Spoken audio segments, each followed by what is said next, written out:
Privatisation अच्छी चीज़ है अगर लिमिट में की जाए। आज की सरकारें ज़्यादा कर रही हैं। अभी आपके सामने एक एग्जाम्पल देती हूँ।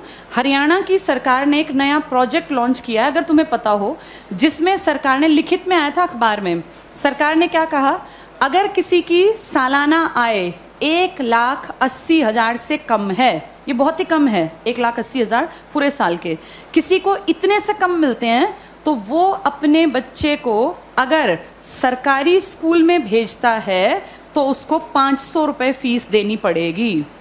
500 रुपये फीस देनी पड़ेगी। और अगर वो अपने बच्चे को प्राइवेट स्कूल में भेजता है तो उसकी फीस हम भरेंगे, यानी सरकार भरेगी।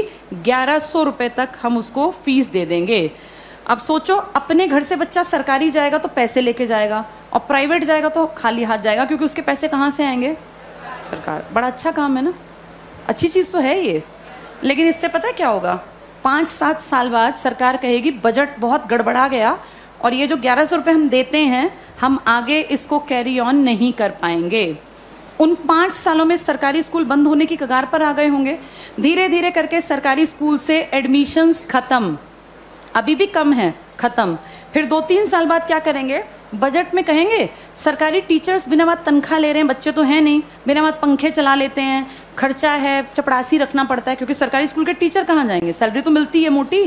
फिर कहेंगे सरकारी स्कूलों को प्राइवेटाइज कर देते हैं, जिसको खरीदने हो स्कूल वो बता देना। पूरे देश में इमेजिन करो, हर गांव में स्कूल है, कितनी कितनी जमीन होगी, हर जगह कुछ ना कुछ बिल्डिंग बनी हुई है।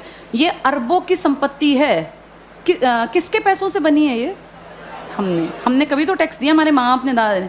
हमारे उस पैसे की संपत्ति को बेचने वाला कौन? सरकार। वो पैसा खाने वाली सरकार। उस पैसे का इस्तेमाल हमारे लिए थोड़ी ना करेंगे, हमें पता ही नहीं कहाँ जाएगा। सारे स्कूल कुछ सालों में देखना तुम, बड़े जो ये कैपिटलिस्ट लोग हैं ना, पूंजीपति, इनको ट्रांसफर हो जाएंगे। कारण यही होगा कि भैया हम तो मेंटेन कैसे करें, बच्चे नहीं आते यहाँ, हम कैसे करें? अब सारे बच्चे ढल गए प्राइवेट की तरफ, क्योंकि वो फ्री सोच रहे हैं इसको। वो सोच रहे हैं हमारी फीस कौन दे रहा है? सरकार। सरकार ये फीस कुछ साल बाद बंद कर देगी, और जब वो गरीब लोग वापस आएंगे ना कि यार सरकार नहीं देती, चलो सरकारी में पढ़ते हैं, तब तक सरकारी स्कूल बंद हो चुके होंगे, इन पे बड़े बड़े ताले लटके होंगे, या इनके बोर्ड बदल के लिखा होगा अंबानी प्राइवेट स्कूल या अडानी प्राइवेट। हाँ, ऐसा ही होगा, यही फ्यूचर है हमारा, अडानी प्राइवेट स्कूल। और जब जाके यहाँ फीस पता करेंगे ना तो 5,000 मिनिमम फी है। अब बताओ, वो मजदूर का बेटा, वो किसान की बेटी कहाँ पढ़ेंगे? सब चीजें इतनी महंगी हो जाएंगी आने वाले 5 से 8-10 सालों के अंदर कि तुम्हारे देखते देखते चीजें बहुत ज्यादा बदल जाएंगी। और सरकार निजीकरण का, जो लोग पक्षधर है ना, जो कहते हैं निजीकरण अच्छी चीज है, निजीकरण अच्छी चीज है अगर चीज ऐसी हो जिसको अमीर लोग इस्तेमाल करते हैं। भाई ये एरोप्लेन है, अमीर ही जाता है इसमें बैठ के, कर दो प्राइवेटाइज, हमें कोई दिक्कत नहीं, बेच देते एयर इंडिया, दिक्कत नहीं है। लेकिन प्रॉब्लम वो है जिस चीज का इस्तेमाल कौन करता है? गरीब। और तुम उसको प्राइवेट कर रहे हो। जैसे गरीब के पास ऑप्शन भी तो नहीं है ना भाई, एरोप्लेन में बैठने वाला 12,000 की टिकट ले चाहे 20,000 की, उसकी जेब पे ज्यादा फर्क नहीं पड़ता।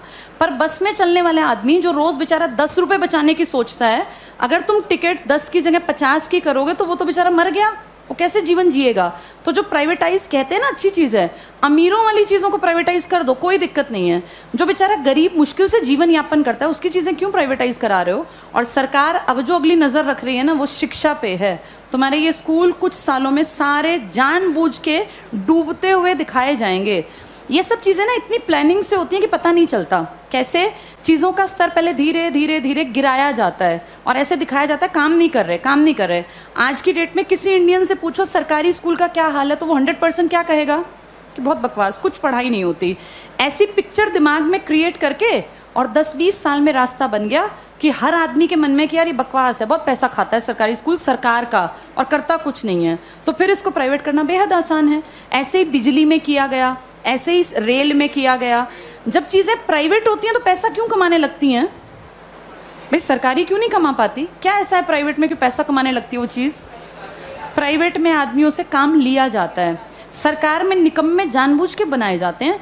अगर इन सरकारी स्कूलों पे time to time school inspectors आए, हर मंडे चेकिंग हो और स्कूल इंस्पेक्टर का काम ही ये हो कि आपके अंडर जितने स्कूल है ना, वो आपको मंडे ट्यूसडे फ्राइडे जाके चेक करने हैं। किसी भी क्लास में इंस्पेक्टर जाए, तीसरी क्लास खड़ा हो, किसी बच्चे को यहाँ लिख के दिखाओ, नहीं लिखना आया तो किसकी जिम्मेदारी है? ये पकड़े जाएं। अगर 2 साल ढंग से काम कर लेंगे, टीचर्स कैसे नहीं पढ़ाएंगे? टीचर्स इसीलिए नहीं पढ़ाते क्योंकि टीचर्स को पढ़ाने का माहौल ही नहीं दे रखा, इतने फालतू के काम दे रखे हैं ताकि आने वाले सालों में दिखाएं कि ये बकवास स्कूलें ही बंद करना ही ठीक है। फिर आपको और मुझे भी लगेगा हाँ यार, ये सरकारी स्कूल कुछ करते ही नहीं है, जबकि असलियत ये है कि सरकार चाहती नहीं कि सरकारी स्कूल कुछ करें, वरना हर कोई काम कर सकता है। इन्हीं सरकारी स्कूलों से IAS निकले हैं ना पहले लोग। जब तक ये प्राइवेट का कॉन्सेप्ट नहीं था तो पढ़ाई यहीं थी। आज भी सरकारी स्कूल का टीचर बनने के लिए math, science, English, reasoning, Hindi, GK, current सब सीखना पड़ता है। टीचर बनना आसान नहीं है सरकारी स्कूल में। जो तुम पढ़ रहे हो ना, तुमसे ज्यादा पढ़ना पड़ता है। और उसके बाद फिर कहते हैं सरकारी स्कूल में करते क्या है। माहौल तुम चाहते ही नहीं क्रिएट हो, फिर बनेगा कैसे? आगे